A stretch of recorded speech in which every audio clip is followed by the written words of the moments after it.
It's been over a year since Kylian Mbappé, former PSG icon, made the move from PSG, the French capital, to the Spanish capital to play for Real Madrid.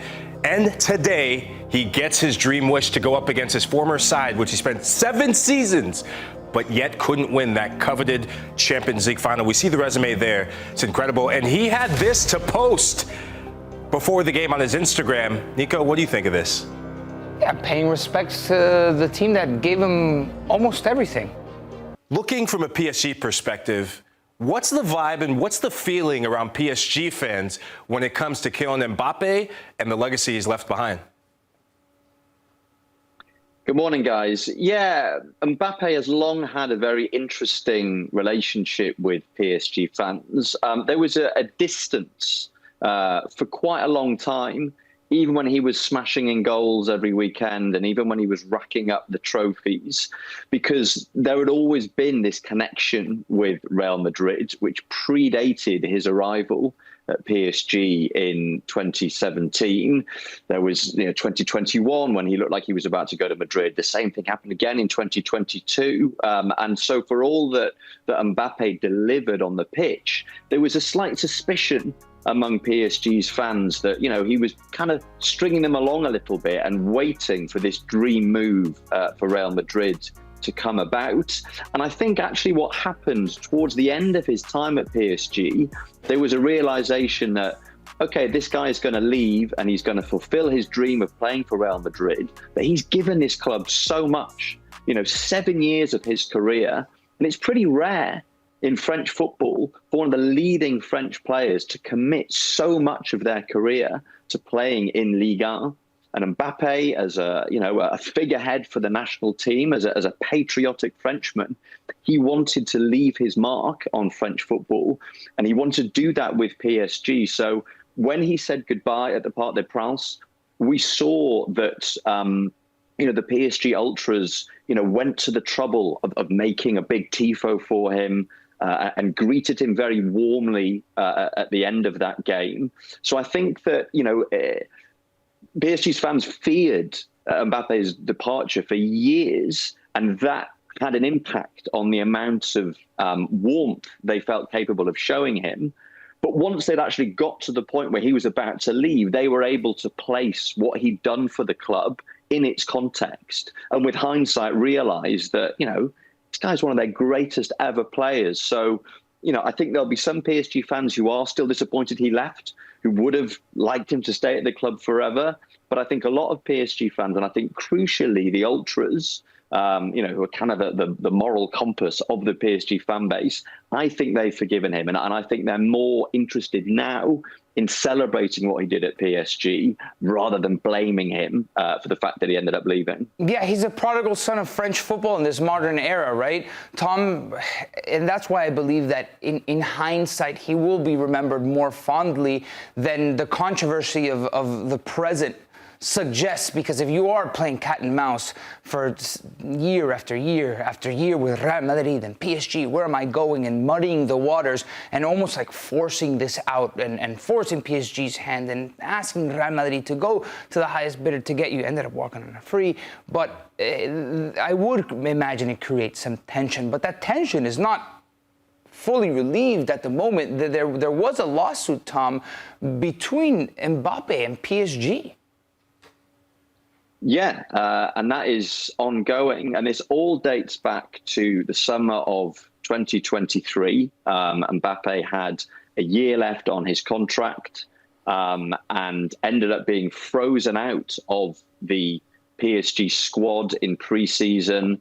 The squad went away for a pre-season tour of Japan and South Korea. He was left behind, training with the other undesirable players who PSG were trying to get rid of. And the club's suspicion was that he was already talking to Real Madrid. He wanted to leave on a free transfer at the end of his contract, and they decided to put their foot down. And then at some point, there was a conversation between Mbappé, Nasser Al-Khelaifi, the PSG president, Luis Enrique, the PSG head coach, and they managed to reach an agreement. And the terms of that agreement remain shrouded in a degree of secrecy, and they are at the heart of the ongoing litigation between Mbappé and PSG. Mbappe's case is that, they reached an agreement that suited, both parties, but that when he left at the end of that 2023-24 season, he was within his right to do so. He didn't owe anything to the club. He'd not done anything wrong. PSG's case is that when they struck that agreement, Mbappé agreed that he would not leave PSG out of pocket. Yes, he'd leave on a free transfer, so there wouldn't be any transfer fee for the club to recoup, but he'd give something back to the club. And that's basically what it boils down to. So, currently Mbappé is reclaiming what he says are 55 million euros in unpaid salary payments and bonuses.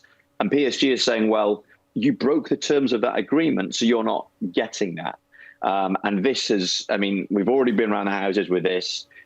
It's been to the French, the Ligue de Football Professionnel, so the body that organizes the top two divisions in France. It's been to the French Football Federation. They've both said that they don't have the jurisdiction to, come to a judgment on the case. So it looks like we're heading for an industrial tribunal. And that's something that PSG initiated, basically saying that this is the only body that has the legitimacy to, make a call here. So, there is tension and there is bad blood. That said, there have been signs of rapprochement. I think that the Instagram story that Mbappé published yesterday was a way for him to say, look, PSG are part of my life. I was part of the PSG story. Yeah, completely. And, we've also seen in recent weeks, Nasser Al-Khelaifi, the PSG president, he gave an interview on French TV a few weeks ago, and he said, there are no regrets about what happened with Kylian. I wish him the best from the bottom of my heart. I want him to do well at Madrid, except for when they're playing against PSG. Yeah. So signs maybe, of olive branches being offered, but that ongoing legal case does make things a bit fiddly.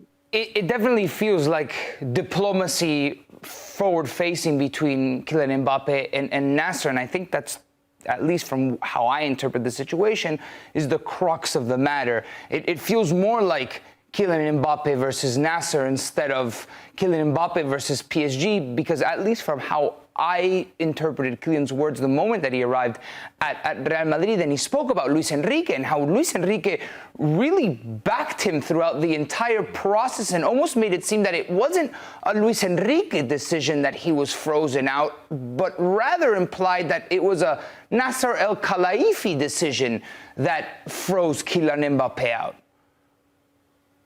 Yeah, so, this dates back to the beginning of 2024 when it became known that Mbappé was going to leave at the end of the season. He didn't announce it publicly, but it was, all over the French sports media. And Luis Enrique's response to that, somewhat surprisingly, was to stop picking him. And his explanation was, I'm preparing the team for next season. So Mbappé would start some games, in other games he'd be on the bench. There was one game at Monaco in the league where he was taken off at half-time. I watched the second half in the stands with his mum. So it was all slightly peculiar. And, Luis Enrique insisted, this is my call. I've got to think about the team's evolution. We don't know the extent to which Nasser Al-Khelaifi was involved in that decision. The suspicion is that he had some kind of role, but publicly, the only thing PSG will say is, look, that was down to the coach. I think it suits everyone. I think it certainly suits Mbappé if he can kind of portray his disagreement with PSG as being between him and Al-Khelaifi, or being between him and the club management, because, PSG versus Mbappé, from a sort of PR perspective, is an unfortunate conflict, for him to have to contend with, that the club where he spent 7 years, where, he did so many incredible things. But, as ever, there's an awful lot of he said, she said. There's an awful lot of, speculation about how, the relationships, interpersonal relationships currently stand. I suspect that what we'll see publicly in the game today is both sides wanting to show that, they are prepared to forgive some of the disagreements of the past. We shouldn't forget, Mbappe's really close friends, with some of the guys at PSG, people like Achraf Hakimi, people like Ousmane Dembele. You've got his France teammates, Bradley Barcola, He won the World Cup with guys like Luca Hernandez and Presnel Kimpembe. So, I'm sure when it comes to his teammates, the reunion will be pretty warm. And I'd be surprised if we saw any overt signs of tension between Mbappé and any of the representatives of PSG. Tom, yes or no? Do we see a handshake and a warm embrace between Kylian Mbappé and Al-Khelaifi? If they happen to find themselves in close proximity, yes, I think we do.